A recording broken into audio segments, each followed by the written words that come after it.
in a sense, we live in a world created out of words to a great degree. What we call the real world, or our reality, has its being and its foundations in the world, which are symbols that we use to describe. Now, these work very well.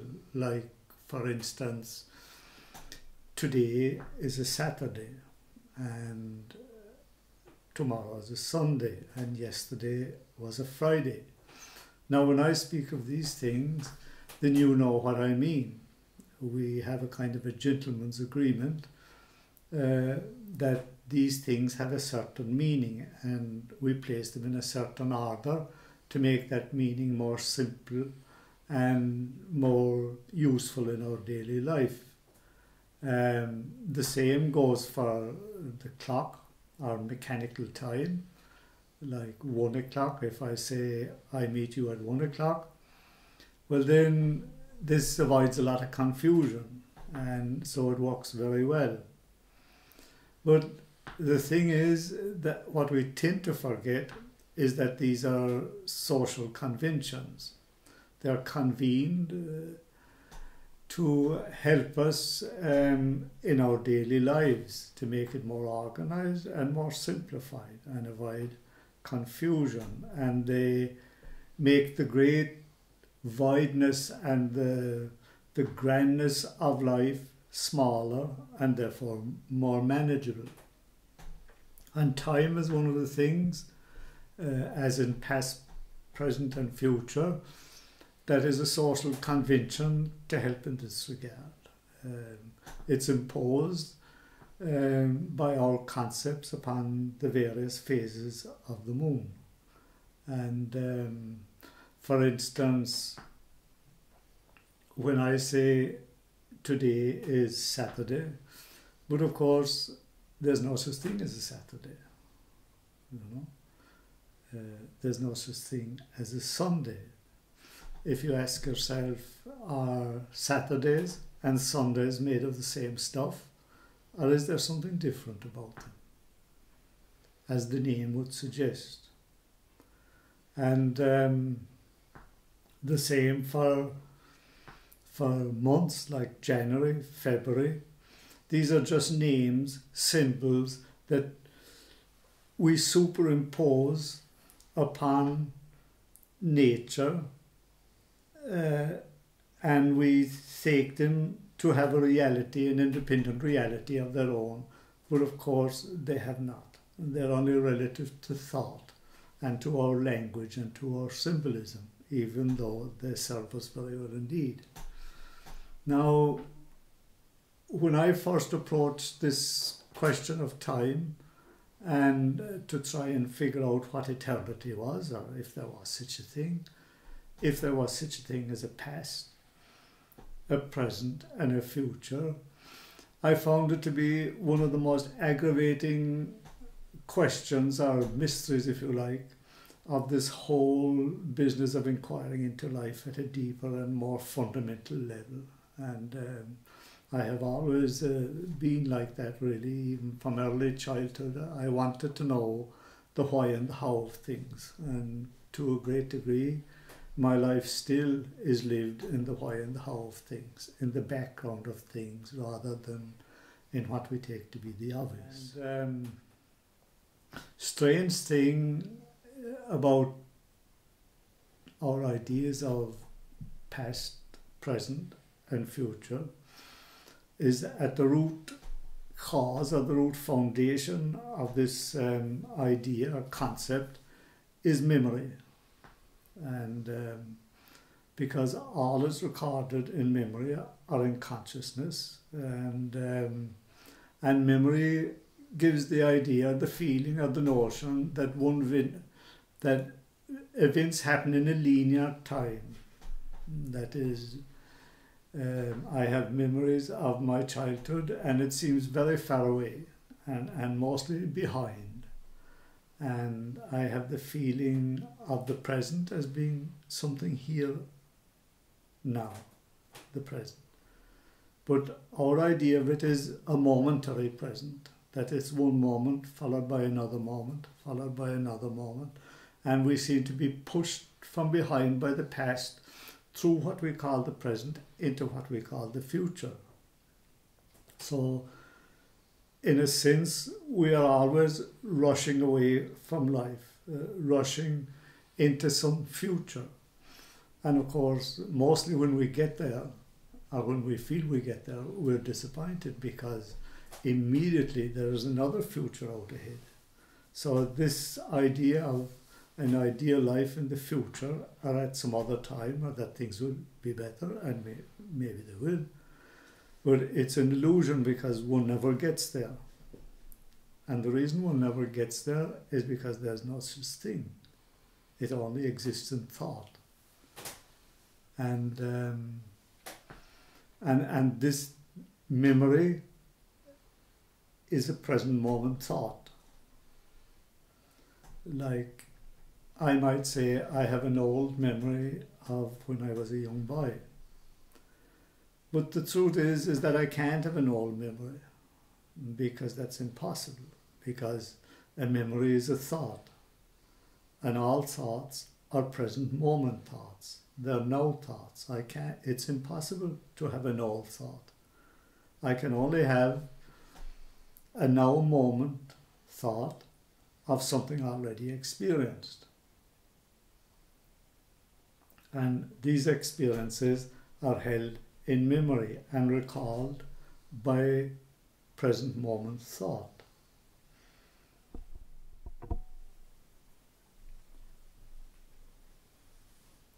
Now, the reason why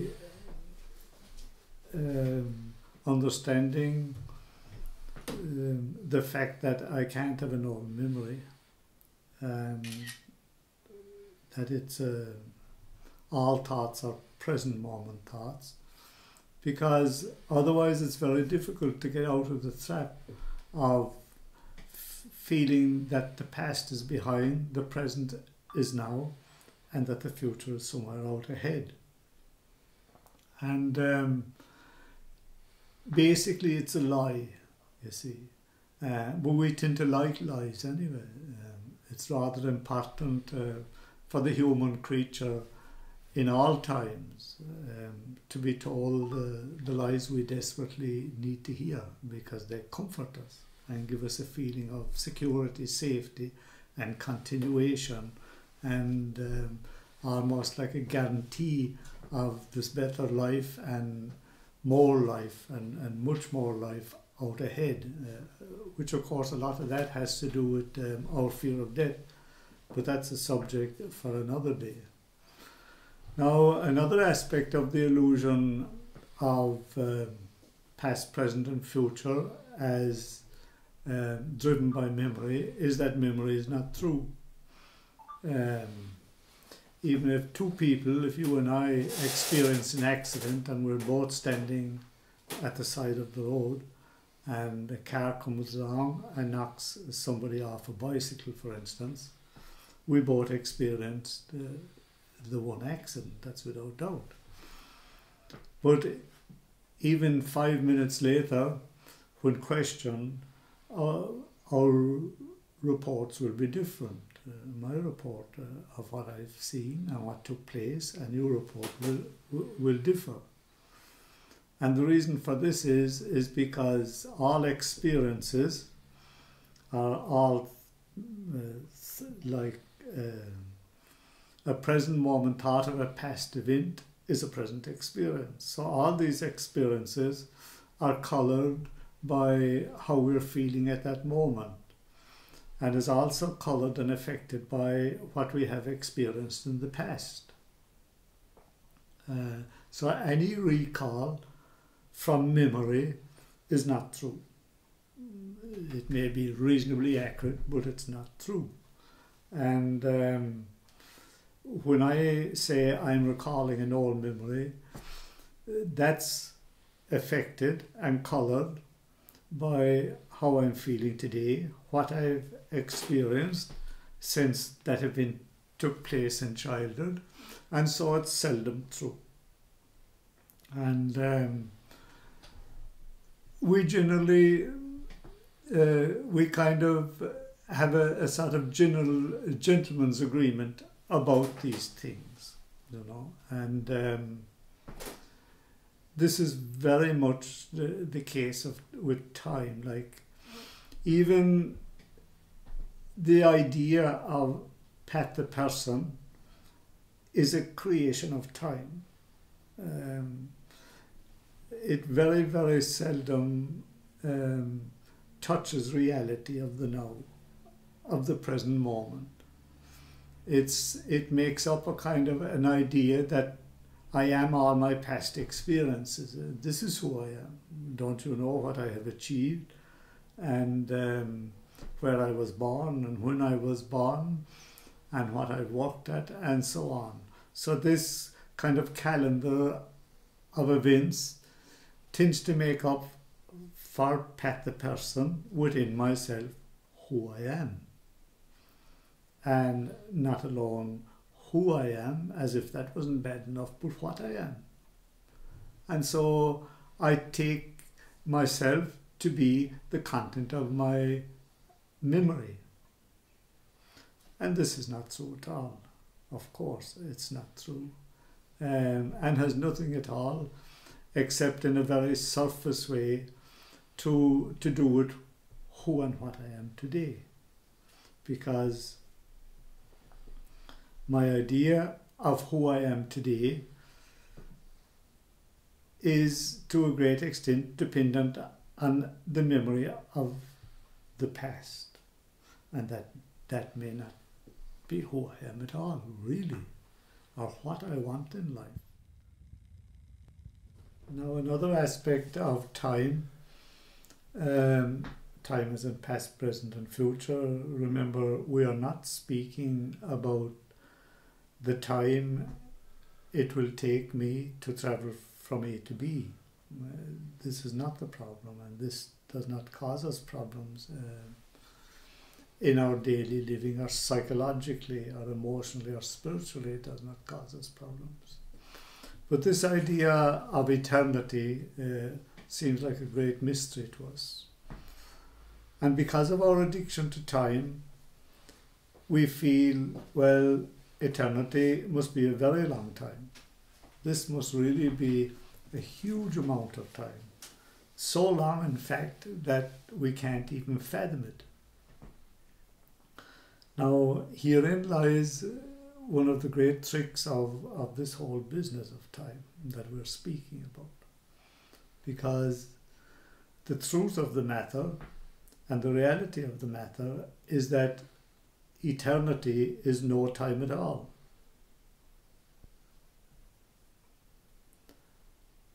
The now is the eternal now.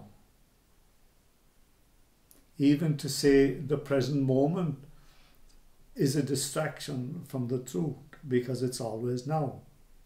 For instance, have you ever done anything at any other time only now?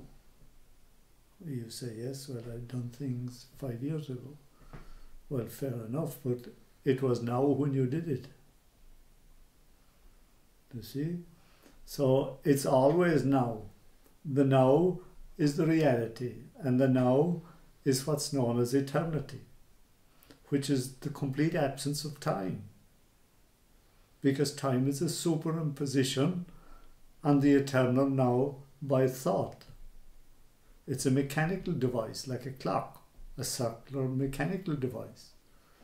And the way we divide up days, hours, minutes, and the way we superimpose months and years, another time structure, on the different phases of the moon and of the Earth traveling around the sun. This is also a basis for a time calendar. But whichever way we look at it, however we turn it around or play games with it, it's always now. You have never experienced anything else, only now. Never have you experienced the past, and never have you experienced the future, only now.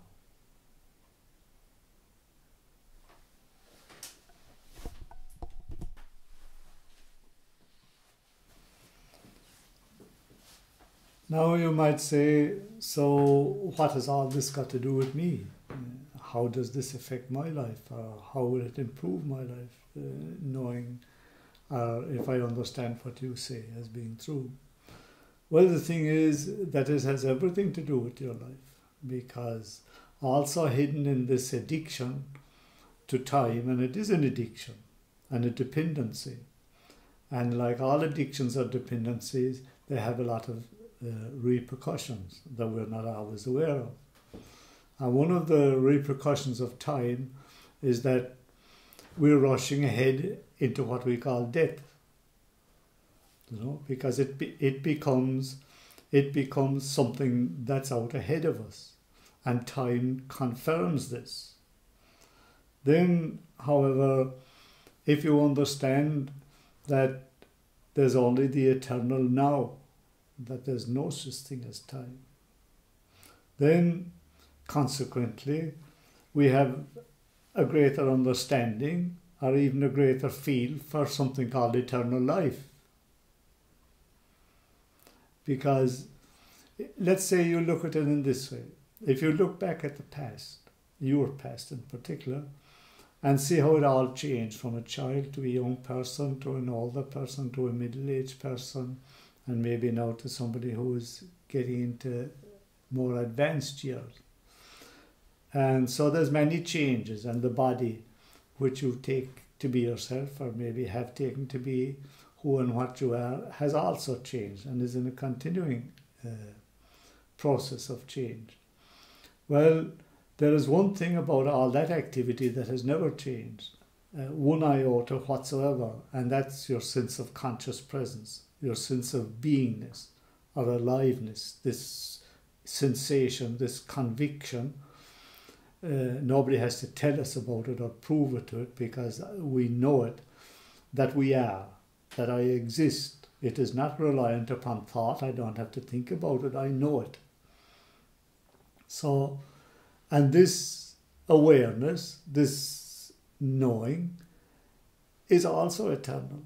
It is not dependent upon time or upon thought. It stands independent and freely outside of those things. So when understanding, even in the briefest way, that eternity is no time at all, we can understand that it has no end and no beginning and no middle, and neither has my true nature or yours. It did not begin. It is not dependent on any middle or experiences, and so therefore if it doesn't have a beginning, neither can it have an end.